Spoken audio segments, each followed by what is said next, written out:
नमस्कार।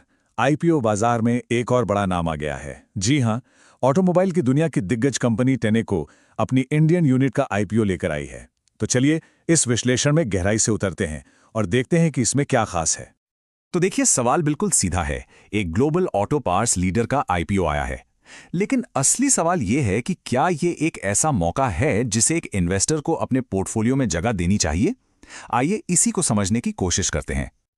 ठीक है, तो सबसे पहले ये समझना जरूरी है कि भाई ये कंपनी करती क्या है, इनका बिजनेस क्या है।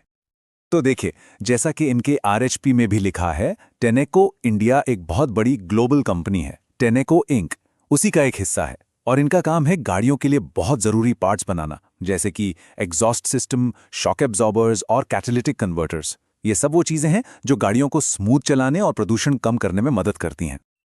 अब जरा इन नंबर्स पर गौर कीजिए। ये कोई छोटे मोटे प्लेयर नहीं हैं। कमर्शियल ट्रक्स के क्लीन एयर सॉल्यूशंस में 50% से ज्यादा मार्केट शेयर है इनका। पैसेंजर गाड़ियों के एब्जॉर्बर में 45%। मतलब अपने सेगमेंट के ये एक तरह से बेताज बादशाह हैं। और पूरे भारत में इनकी 12 मैन्युफैक्चरिंग फैसिलिटीज हैं। चलिए अब आगे बढ़ते हैं और देखते हैं कि इस कंपनी की मजबूतियां क्या है। वो कौन सी बातें हैं जो इसे एक आकर्षक इन्वेस्टमेंट बना सकती हैं। सबसे पहला और सबसे जबरदस्त पॉजिटिव है कंपनी का रिटर्न ऑन इक्विटी यानी आरओई। ये 42% के शानदार लेवल पर है। अब सीधे शब्दों में इसका मतलब यह है कि कंपनी शेयर होल्डर्स के लगाए हुए पैसे पर कितनी शानदार कमाई कर रही है और 42% वाकई में एक बहुत ही बेहतरीन आंकड़ा है। और कहानी यही नहीं रुकती। इनका रिटर्न ऑन कैपिटल एम्प्लॉयड या आरओसीई वो तो और भी बेहतर 56% है। इससे पता चलता है कि कंपनी अपने टोटल कैपिटल मतलब कर्ज और इक्विटी दोनों को मिलाकर कितनी कुशलता से मुनाफा बना रही है। तो जो सबसे जरूरी बात निकल कर आती है वो ये है कि फाइनेंशियली ये कंपनी बहुत मजबूत है। और सबसे बड़ी बात, ये ऑलमोस्ट डेट फ्री है। मतलब इस पर कर्जा ना के बराबर है और कैश फ्लो भी पॉजिटिव है। इन कमाल के नंबर्स के अलावा कंपनी के पीछे एक मजबूत global parent company Tenneco Inc का हाथ है। और तो और अपने टॉप कस्टमर्स के साथ इनके रिश्ते 20-20 साल से भी ज्यादा पुराने हैं, जो एक जबरदस्त स्टेबिलिटी देता है। लेकिन जैसा कहते हैं, हर सिक्के के दो पहलू होते हैं। तो अब जरा उन बातों पर भी नजर डालते हैं जो चिंता का विषय है, यानी कि रेड फ्लैग्स। मेरे हिसाब से सबसे बड़ा रेड फ्लैग है इस आईपीओ का स्ट्रक्चर। ये 100% ऑफर फॉर सेल है यानी ओएफएस। अब इसका मतलब क्या है?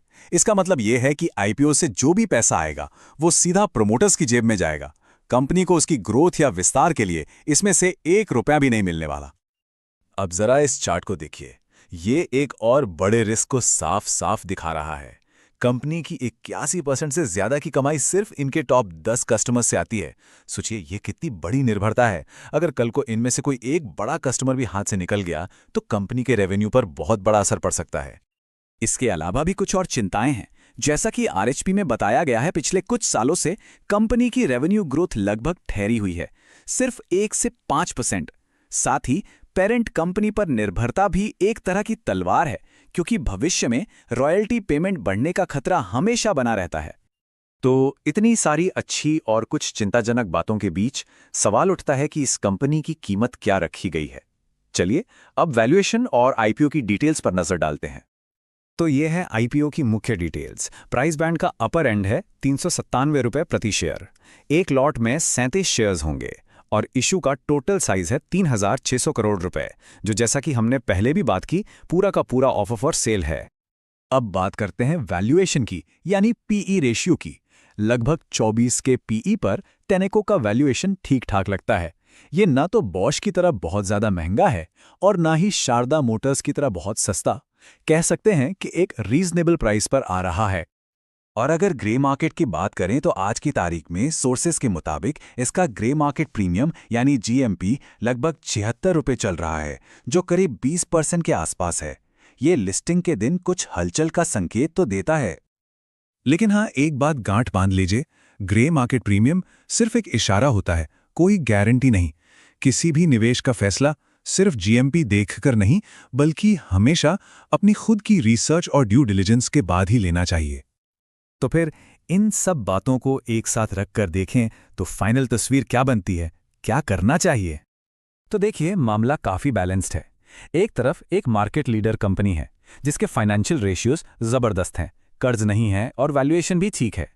लेकिन दूसरी तरफ 100% OFS, कस्टमर पर बहुत ज्यादा निर्भरता और रुकी हुई ग्रोथ जैसे बड़े रिस्क भी हैं। तो आखिर में ये हमें एक बहुत ही दिलचस्प सवाल पर लाकर छोड़ देता है। एक मजबूत बिजनेस सही कीमत पर मिल रहा है, लेकिन साथ में कुछ साफ साफ दिखने वाले जोखिम भी हैं। क्या ये एक लॉन्ग टर्म इन्वेस्टर के पोर्टफोलियो के लिए सही राइड साबित होगी? फैसला आपका है। उम्मीद है कि आपको ये डिटेल्ड एनालिसिस पसंद आया होगा। आप इस IPO के बारे में क्या सोचते हैं, नीचे कमेंट्स में जरूर बताइए। अगर जानकारी अच्छी लगी हो तो लाइक और शेयर जरूर करें। मिलते हैं अगले विश्लेषण में। ये जो हम जानकारी दे रहे हैं ये सिर्फ एजुकेशनल और इन्फॉर्मेशनल मकसद के लिए है। इसे किसी भी तरह की खरीद या बिक्री की सलाह ना समझें।